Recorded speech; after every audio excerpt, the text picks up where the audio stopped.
کسی جنگل میں دو بلیاں رہتی تھیں۔ دونوں بلیاں آپس میں مل جل کر رہتی، کھانے کو جو کچھ مل جاتا مل بانٹ کر کھا لیتی تھی۔ ایک دن ایک بلی گاؤں میں چلی گئی اور وہاں سے اسے ایک روٹی مل گئی۔ اس کی خوشبو اس کو بہت پسند آئی۔ وہ روٹی اٹھا کر جنگل کی طرف جانے لگی۔ جنگل کی طرف جا کر اس نے سوچا کہ یہ روٹی تو میں اکیلی ہی کھاؤں گی کیونکہ یہ بہت مزیدار ہے۔ دوسری دوست بلی جو اس کی دوست ہوتی تھی، اس نے کہا، یہ روٹی تمہیں کہاں سے ملی؟ چلو ہم دونوں مل کر یہ روٹی کھائیں۔ لیکن پہلی بلی کے دل میں لالچ آ گیا۔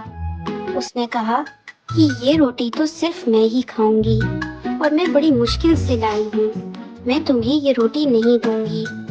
جس پر دوسری بلی اداس ہو گئی اور اس نے کہا کہ ٹھیک ہے، تم اکیلے ہی کھا لو۔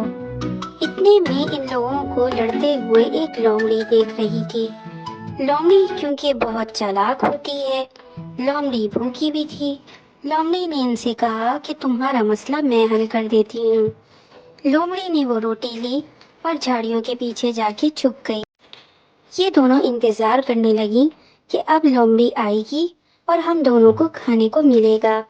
لیکن لومڑی جب نہیں آئی تو ان دونوں نے جھاڑیوں کے پیچھے دیکھا تو لومڑی روٹی لے کر روٹی کھا رہی تھی۔ اور پھر ان دونوں بلیوں نے آپس میں یہ عہد کیا کہ چاہے کچھ بھی ہو جائے وہ آپس میں اب کبھی نہیں لڑیں گی اور جو بھی ملے گا ساتھ مل کر کھائیں گی۔